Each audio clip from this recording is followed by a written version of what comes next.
आज से ठीक 5 साल पहले हुई बालाकोट एयर स्ट्राइक हर देशवासी और दुनिया के जहन में है। दहशतगर्दों के खिलाफ हुई एयर स्ट्राइक में भारतीय वायुसेना के जाबाज जवानों ने पाकिस्तान में घुसकर आतंकवादियों के ठिकानों को तबाह कर दिया। यहां यह भी बता दें कि पुलवामा हमले के ठीक 12 दिन बाद भारत ने बालाकोट एयर स्ट्राइक की और पाकिस्तान के करीब 300 आतंकी मार गिराए। इस दिन सूर्य उदय के साथ ही जिसने भी इस खबर को सुना तो हर किसी का सीना गर्व से फूल गया और फिर देश में इस कामयाबी का जश्न खूब मनाया गया। बालाकोट एयर स्ट्राइक के 5 साल।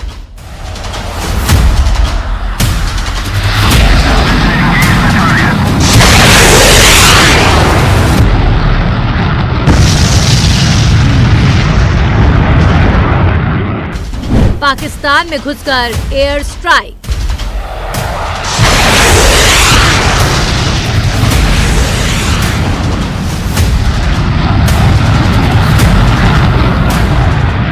भारत ने पाकिस्तान को घर में घुसकर मारा।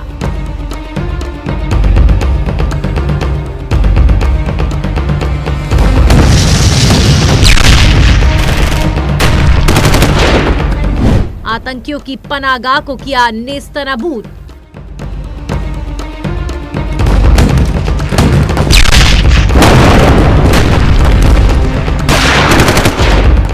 वायुसेना ने दिखाई वीरता, 300 आतंकी ढेर।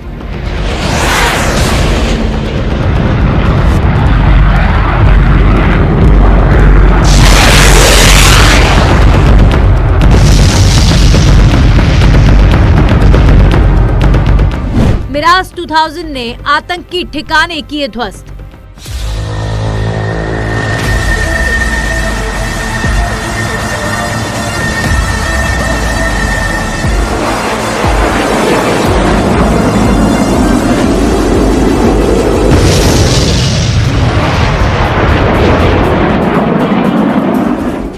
करीब 1000 किलो के बम भी गिराए।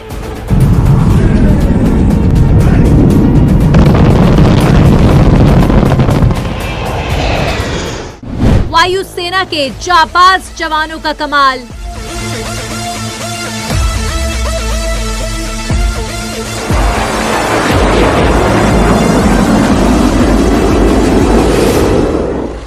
पुलवामा हमले के 12 दिन बाद लिया बदला।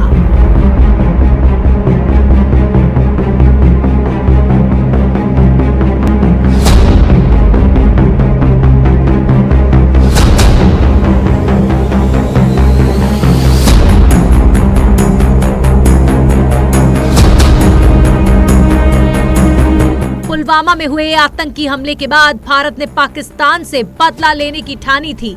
इस आतंकी हमले के ठीक 12 दिन बाद ही भारत ने बालाकोट एयर स्ट्राइक की। इस हमले में हमारे जाबाज जवानों ने पाकिस्तान के करीब 300 आतंकी मार गिराए। सरकारी दावा रहा कि मिराज 2000 ने आतंकी ठिकानों पर करीब 1000 किलो के बम भी गिराए, लेकिन इस दौरान पाकिस्तान को भारत की कार्रवाई की भनक तक नहीं लगी।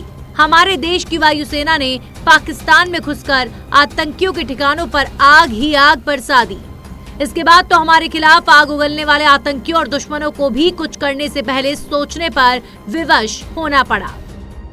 एक ऐसी पल है, आओ हम सब भारत के पराक्रमी वीरों को नमन करें, सर झुका करके नमन करें।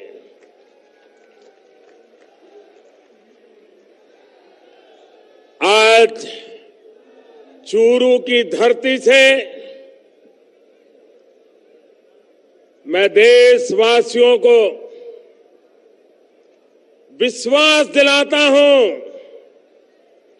कि देश सुरक्षित हाथों में है।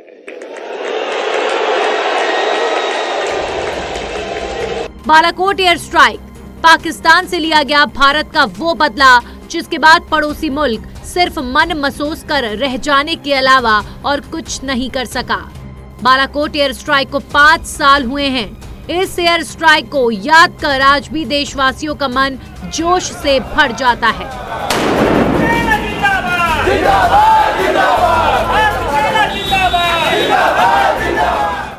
26 फरवरी 2019 का दिन रहा खास। रात के करीब 3 बजे हमले की शुरुआत। इंडियन एयरफोर्स के 12 मिराज 2000 फाइटर जेट ने पार की एलओसी पार कर पाकिस्तान सीमा में हुए दाखिल। बालाकोट स्थित जैश ए मोहम्मद के आतंकी ठिकाने किए ध्वस्त। इसे ही बालाकोट एयर स्ट्राइक का मिला नाम। मिराज 2000 ने आतंकी ठिकानों पर बरसाए करीब 1000 किलो के बम। हमले में 300 आतंकी मारे गए। अभी पुलवामा हमला हुआ तो भारत के वीरों ने जो काम किया, ऐसा काम दशकों तक कभी नहीं हुआ है। हमारे वीरों ने आतंकियों को उनके घर में घुस करके मारा है।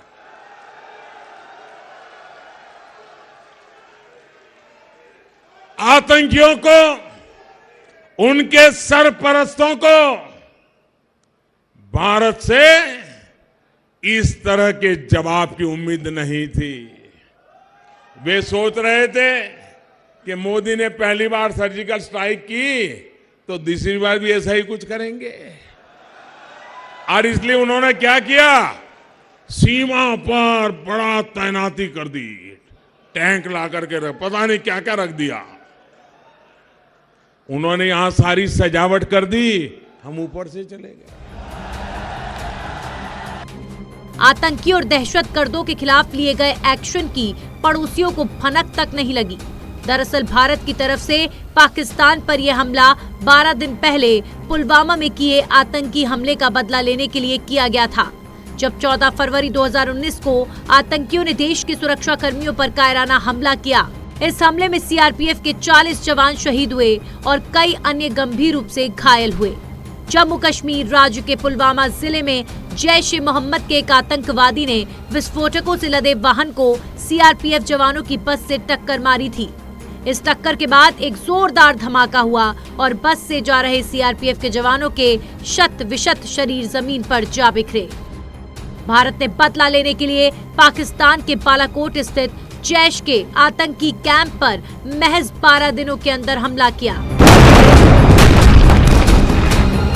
14 फरवरी यानी जिस दिन आतंकी हमला हुआ, उसके एक दिन बाद 15 फरवरी 2019 को सुरक्षा मामलों पर कैबिनेट कमेटी यानी सीसीएस ने अहम बैठक की। इसमें प्रधानमंत्री नरेंद्र मोदी को पाकिस्तान से बदला लेने के लिए कई ऑप्शन दिए गए। उरी हमले के बाद भारत ने सर्जिकल स्ट्राइक का फैसला लिया था। इस दौरान लंबे मंथन के बाद एयर स्ट्राइक को फाइनल किया गया।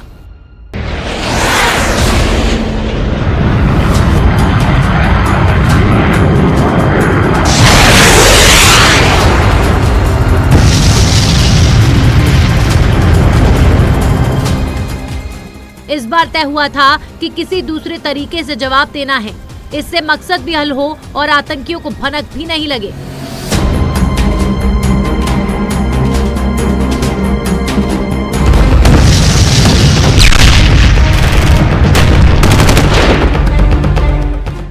प्रधानमंत्री नरेंद्र मोदी ने एनएसए अजीत डोभाल को इस प्लान की जिम्मेदारी दी। अजीत डोभाल और तत्कालीन वायुसेना प्रमुख बीएस धनोआ ने पूरे एक्शन का ब्लूप्रिंट तैयार किया। इसी दौरान तय हुआ कि बालाकोट में मौजूद जैश ए मोहम्मद के ठिकानों को निशाना बनाकर ध्वस्त करना है। इस हमले से एक दिन पहले यानी 25 फरवरी की शाम ऑपरेशन में हिस्सा ले रहे लोगों को गंभीर हिदायतें मिली। ऑपरेशन बंदर के इस अभियान से पहले सभी के फोन बंद कर दिए गए। पीएम मोदी, एनएसए अजीत डोभाल और बीएस धनोआ लगातार हर अपडेट की जानकारी लेने को उत्सुक रहे। ब्यूरो रिपोर्ट, सच पे धड़क।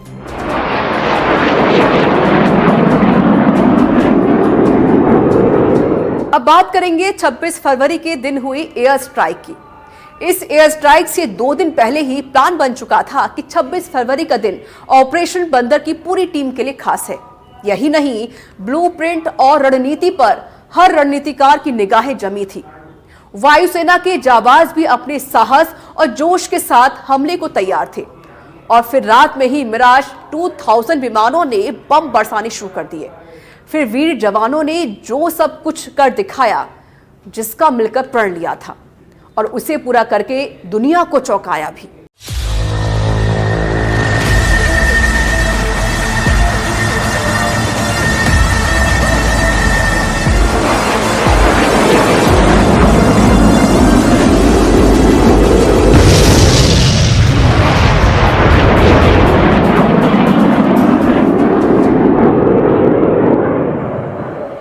26 फरवरी को हुई इस एयर स्ट्राइक में वायुसेना का अहम रोल रहा। इससे पहले जब जगह तय कर ली गई, उसके बाद सभी एजेंसियों ने इनपुट भी निकाल लिया। रॉ आईबी ने जैश के ठिकानों की पुख्ता जगह भी निकाली। भले इस हमले में वायुसेना का अहम रोल था, लेकिन थल सेना को भी अलर्ट पर रखा गया। खासकर एलओसी के पास वाले इलाके में जवानों को कहा गया था कि हर स्थिति के लिए सभी को पूरी तरह तैयार रहना है। 26 फरवरी की देर रात मिराज 2000 विमानों ने ग्वालियर एयरबेस से उड़ान भरी। इसके साथ ही आगरा बरेली की एयरबेस को भी अलर्ट पर रखा गया। वहीं इस दौरान पाकिस्तानी एयर डिफेंस सिस्टम पर निगाहें रखने को कहा जा चुका था। 12 मिराज लड़ाकू विमान रात लगभग 3 बजे पाकिस्तानी सीमा में दाखिल हुए और देखते ही देखते बालाकोट में करीब 1000 किलो के बम बरसाने शुरू किए गए।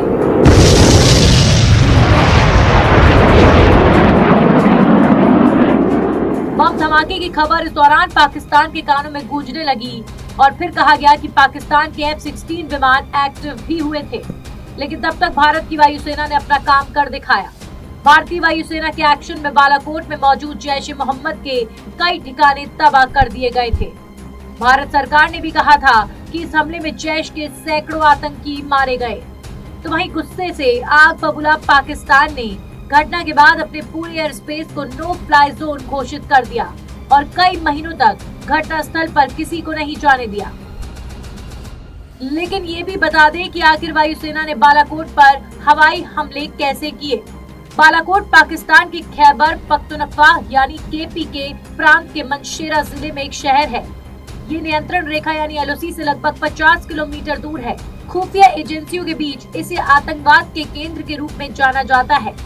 ये लंबे समय से अमेरिकी बलों के रडार पर रहा है और ये जगह एबटाबाद से 50 किलोमीटर दूर है, जहां अलकायदा प्रमुख ओसामा बिन लादेन को अमेरिकी बलों ने मार गिराया था। इस तमाम जानकारी के साथ हमारी वायुसेना ने रात में ऑपरेशन बंदर का मंगल कार्य किया।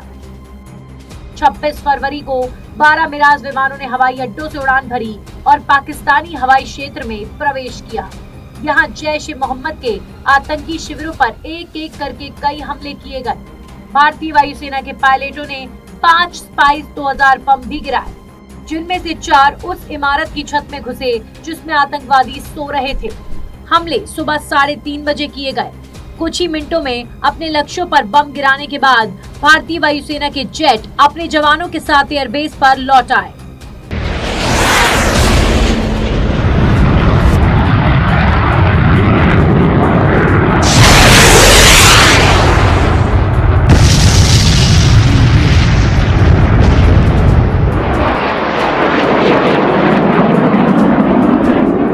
बम दबा के हो रहे थे, सैकड़ों बेकसूर लोग मारे जा रहे थे, सैकड़ों घायल हो रहे थे।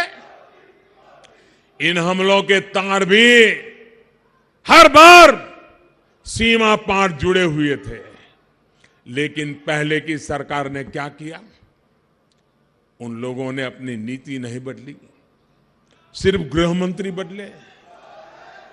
अब नीति बदलनी चाहिए कि गृह मंत्री बदलना चाहिए? साथियों, अगर पहले की सरकार में दमखम दिखाया होता तो आतंकियों को उसी भाषा में जवाब दिया होता जो भाषा वो समझते हैं। तो आज आतंक इतना बड़ा जो नासूर बन गया है वो नहीं बन पाता। एयर स्ट्राइक के इस हमले में इस्तेमाल किए गए विमान भारतीय वायुसेना के नंबर 7 और नंबर 9 स्क्वाड्रन के थे और इसमें गैर उन्नत विमान शामिल थे, क्योंकि नंबर 1 स्क्वाड्रन के उन्नत मिराज में उस समय हवा से जमीन पर मार करने की क्षमता नहीं थी। इस दौरान भारतीय वायुसेना के अत्यधिक कुशल पायलट और रिसर्च एंड एनालिसिस विंग यानी रॉ की सटीक जानकारी के अलावा भारत ने अपने शस्त्रागार से हथियारों और विमानों की एक श्रृंखला फैलाई, जबकि मिराज 2000 का उपयोग लक्ष्य के तय स्थलों पर बम गिराने के लिए किया गया था। इसमें Su-30 MKI लड़ाकू विमानों के साथ अन्य मिराजों के एक सेट ने पाकिस्तान वायुसेना के विमानों को किसी भी बाधा पैदा करने या किसी भी जवाबी हमले को शुरू करने से दूर रखा। ऑपरेशन बंदर को स्वदेशी airborne early warning and control system plane Netra द्वारा समर्थित किया गया। 5 इजरायली मूल के स्पाइस 2000 बमों का इस्तेमाल लक्षित स्थलों पर भेदक हथियारों के साथ हमला करने के लिए किया गया था। जिससे उन्हें अधिकतम नुकसान पहुंचाने के लिए अंदर विस्फोट करने से पहले छतों को भेदने की अनुमति मिली। भारतीय वायुसेना के कमांडो यूनिट गरुड़ की एक टीम को भी किसी भी तरह के ऑपरेशन के लिए तैयार रखा गया था, जो वहां किसी भी तरह की आपात स्थिति के कारण आवश्यक हो सकता था। ऑपरेशन बंदर के नाम से किए वायुसेना के इन सफल हवाई हमलों के 5 साल बाद भी जोश और जुनून की वो रात सभी के दिलों में है। हर साल 26 फरवरी के दिन हमारा सीना गर्व से चौड़ा हो जाता है। कहा गया है कि 1971 के भारत पाकिस्तान युद्ध के बाद ये पहला मौका था जब किसी भारतीय विमान ने सीमा पार इस तरह का हवाई हमला किया था। लेकिन यहाँ ये भी बता दें कि आखिर में इसका नाम ऑपरेशन बंदर क्यों रखा गया। ऑपरेशन बंदर हवाई हमले शुरू करने और भारतीय धरती पर वापस आने के एक्शन को ऑपरेशन बंदर नाम दिया गया। ये नाम गोपनीयता बनाए रखने और ये सुनिश्चित करने के लिए दिया गया था कि हवाई हमले की योजनाएं लीक ना हो। कहते हैं भारत की युद्ध संस्कृति में बंदरों का एक विशेष स्थान रहा है।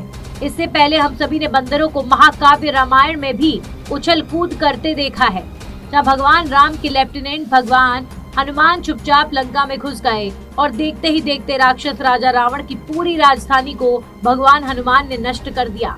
बहरहाल वायुसेना का ये ऑपरेशन भी संभवतः इस महाकाव्य की कहानी से मिलता जुलता है, जहाँ भारतीय वायुसेना के विमान पाकिस्तानी धरती पर घुसे और आतंकी शिविरों पर कहर बरपाया। यानी हमारे जवानों ने अंधेरी रात में आतंकी ठिकानों पर हमला करके देश में नए सवेरे की नई किरण लाकर उजाला किया है। ब्यूरो रिपोर्ट, सच पे धड़क।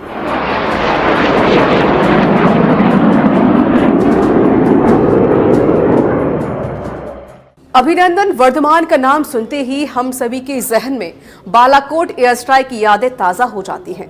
बालाकोट एयर स्ट्राइक के हीरो रहे अभिनंदन वर्धमान को पूर्व राष्ट्रपति रामनाथ कोविंद ने राष्ट्रपति भवन में वीर चक्र से सम्मानित किया। वहीं अभिनंदन की इस उपलब्धि पर भारतीय वायुसेना ने ग्रुप कैप्टन रैंक पर भी प्रमोट किया।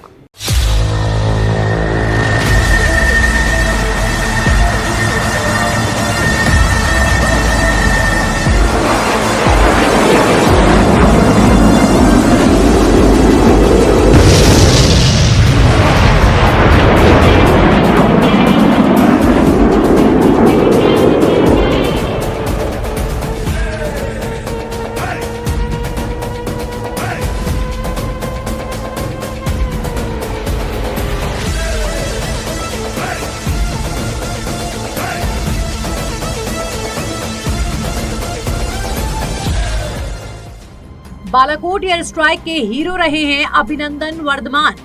अभिनंदन को पाकिस्तानी लड़ाकू विमान F-16 को मार गिराने के लिए शौर्य चक्र से सम्मानित किया जा चुका है। दरअसल पुलवामा हमले के बाद पाकिस्तान के बालाकोट में आतंकी कैंपों पर एयर स्ट्राइक की गई। भारतीय विंग कमांडर अभिनंदन ने पाकिस्तान के F-16 विमान को गिरा दिया था, लेकिन उनका विमान भी क्षतिग्रस्त हुआ था और इजेक्ट करने के बाद वो पीओके में जा पहुंचे थे कि वे कहां हैं। लेकिन जैसे ही उन्हें यह आभास हुआ कि वे पाकिस्तान में हैं, तो उन्होंने अपने पास मौजूद दस्तावेज तालाब में फेंक दिए और कुछ दस्तावेजों को उन्होंने चबा कर निगल लिया। उन्होंने ऐसा इसलिए किया जिससे कि देश के बारे में अहम जानकारी दुश्मनों को हाथ न लगे। गिरने के बाद वहां के लोगों ने उन पर हमला भी कर दिया था, लेकिन उन्होंने हिम्मत नहीं खोई, जिसके बाद पाकिस्तानी सैनिकों ने उन्हें गिरफ्तार कर लिया था। इसके बाद उनको 3 दिनों तक पाकिस्तान के कब्जे में रहना पड़ा था और फिर भारत के दबाव में आकर पाकिस्तान ने उन्हें सकुशल भारत को वापस सौंप दिया। अभिनंदन वर्धमान के साहस की कहानी आज भी हर किसी के जुबान और दिलों में छाई है। लेकिन जो भी हमले किए गए, इसके बाद बड़े तनाव के कारण पाकिस्तानी लड़ाकू विमानों ने भारतीय सीमा में प्रवेश करने की कोशिश की थी। भारत ने इस हिमाकत का करारा जवाब भी दिया। इधर ग्रुप कैप्टन अभिनंदन का शौर्य हम सब ने देखा। देश भर में अभिनंदन के नाम के जयकारे भी खूब गूंजे और फिर बालाकोट एयर स्ट्राइक के हीरो ग्रुप कैप्टन अभिनंदन वीर चक्र से सम्मानित हुए। लोगों ने कहा, भारत माता का शेर है अभिनंदन वर्धमान। इस कड़ी में तब के राष्ट्रपति रहे रामनाथ कोविंद ने राष्ट्रपति भवन में वीर चक्र से उन्हें सम्मानित किया था। इस उपलब्धि से पूरे देश में कैप्टन अभिनंदन को सुपर हीरो का दर्जा मिला। कैप्टन अभिनंदन को उनके साहस के कारण भारतीय वायुसेना ने प्रमोट करके ग्रुप कैप्टन का रैंक भी दिया है। ये पद भारतीय सेना में कर्नल रैंक के बराबर का होता है। कैप्टन अभिनंदन के साहस से पूरा देश उनका फैन हो गया था। कई फौजी पुलिसकर्मी और आम लोग कैप्टन अभिनंदन की तरह मूछें रखने लगे और ग्रुप कैप्टन अभिनंदन शौर्य का प्रतीक बन गए। उनकी तस्वीरें भी सोशल मीडिया पर तेजी से वायरल हुई। अभी तक हजारों लोग अभिनंदन की जाबाजी की तस्वीर को लाइक और शेयर करना नहीं भूलते हैं। साथ ही देश के साहसी और वीरता के प्रतीक अभिनंदन की गौरव गाथा से हर किसी को प्रेरणा लेने पर जोर दिया जाता है। इधर बालाकोट हमले की देश दुनिया में चर्चा रही तो हाल ही में दिल्ली में हुए G20 शिखर सम्मेलन में आतंकवाद की चिंता जताई गई। इस समिट में आतंकवाद पर करारा प्रहार किया गया। प्रधानमंत्री नरेंद्र मोदी ने कहा कि आतंकवाद से निपटने के लिए साथ काम करने की जरूरत है। फ्रेंड्स, दुनिया के अलग कोनों में जो कुछ भी घट रहा है उससे आज कोई भी अछूता नहीं है। कॉन्फ्लिक्ट्स और कन्फ्रंट्रेशन से आज दुनिया संकटों से जूझ रही है। इन संकटों से भरी दुनिया किसी के भी हित में नहीं है। मानवता के सामने जो बड़ी चुनौतियां हैं उनका समाधान एक बटी हुई दुनिया नहीं दे सकती। यह शांति और भाईचारे का समय है, साथ मिलकर चलने का समय है, साथ आगे बढ़ने का समय है। यह सबके विकास और कल्याण का समय है। हमें वैश्विक विश्वास के संकट को दूर करना होगा और मानव केंद्रित सोच पर आगे बढ़ना होगा। हमें विश्व को one earth, one family, one future की भावना से देखना होगा। दुनिया से जुड़े फैसले लेने में भागीदारी जितनी अधिक होगी उतना ही बड़ा इम्पैक्ट होगा। तो देखा आपने ऑपरेशन बंदर में वायुसेना के जवानों ने किस कदर अपने अदम्य साहस और वीरता का परिचय दिया। यही नहीं, पड़ोसी मुल्क को भी सबक दे दिया कि हमें छेड़ा तो हम भी छोड़ेंगे नहीं। हालांकि 9/11 जैसे हमलों के बाद देश में भारतीय सेना के तौर तरीकों में काफी बदलाव हुए हैं। इससे सेना के जवानों को जोश और जुनून भी बढ़ चुका है। लेकिन आतंकवाद के खात्मे के लिए ऐसे विकल्प खोजना बहुत जरूरी है जिससे आतंकवादियों की पौध और उनका कुनबा हमेशा हमेशा के लिए खत्म हो।